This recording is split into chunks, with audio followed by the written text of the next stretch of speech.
உங்க பிரச்சனைக்கான பதில் கர்த்தருடைய தேவனுடைய வார்த்தையில் இருக்கிறது. உங்களுக்கு இன்னைக்கு எப்பேற்பட்ட பிரச்சனைக்கான பதில் இந்த வேத புஸ்தகத்தில் இருக்கிறது. இதுதான் ஆன்சர்ஸ் புக். இந்த வேதத்துல உங்களுக்கு பதில் இருக்குது. உங்க பிரச்சனை என்ன?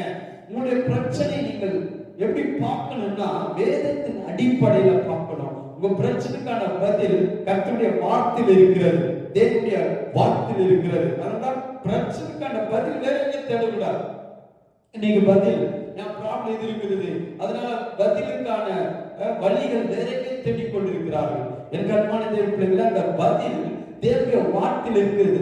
உங்க கருத்துல இருக்கிற கர்த்தருடைய வார்த்தையில தான் இருக்கிறது. இந்த வேத புஸ்தகம் தான் உங்க பிரச்சனைக்கான பதிலா இருக்கிறது. இது ஆன்சர்ஸ் புக். உங்க வாழ்க்கை இருக்கிற அத்தனை பிரச்சனைக்கு பதில் தேவனுடைய வார்த்தையில் இருக்கிறது. அப்போ பிரச்சனையை நீங்க பார்க்கும்போது அதை பெருசா பார்க்க கூடாது. உங்களுக்கு எப்பேற்பட்ட பிரச்சனை இருந்தாலும் அதை நீங்க எப்படி பாக்குறீங்க, அதான் நீங்க நான் போதித்து கொண்டிருக்கேன். உங்க பிரச்சனை எப்படி பாக்குறீங்க ரொம்ப இம்பார்ட்டன்ட். உங்க பிரச்சனை நீங்க பெருசா பார்க்க அது உங்களுக்கு ஒரு பெரிய பிரச்சனை இருக்கும், அது ஒரு மலை மாதிரி நிற்கும். அப்ப நீங்க இதை பெருசா பார்த்தீங்கன்னா அந்த பிரச்சனை உங்களால நேர வரவே முடியாது. அதுல இருந்து நீங்க விடுதலை பெறவே முடியாது. ஏன்னா உங்க கண்ணோட்டம் எப்படி இருக்கிறது, உங்க பிரச்சனை குறித்து உங்களுடைய பார்வை எப்படி இருக்கிறது, இந்த பிரச்சனை குறித்து உங்களுடைய வியூ எப்படி இருக்குது, எப்படி பார்க்குறீங்க.